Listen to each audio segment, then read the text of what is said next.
Okay. Ay. Pidugi-dugi. Oh. Ayo. Ayo. Nani na siya guys. Kanang magpabibi bitaw na jejejejej. Magpabibi de ba. Oh.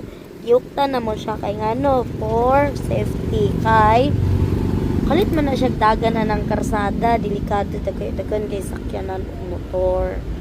Kay among balay nasa doon sa karsada. So kailangan din mo siya huktan. Kay gani ug mukita ni siya mga iro di sa Diyos, magsigi siya suroy-suroy dito dagan-dagan na to sa karsada. Lalo ba yung ban mga driver nga walay kuan bitaw, di ka balo magunong kita sila na iro dayon gihapon, di ba yung muna, sorry. Kailangan namin siya itali for his safety. Hindi ba, Bi? Yang, tampo na yan. Nagtatampo na yan. Aya. Gidi. Ayang. Yang. Ay.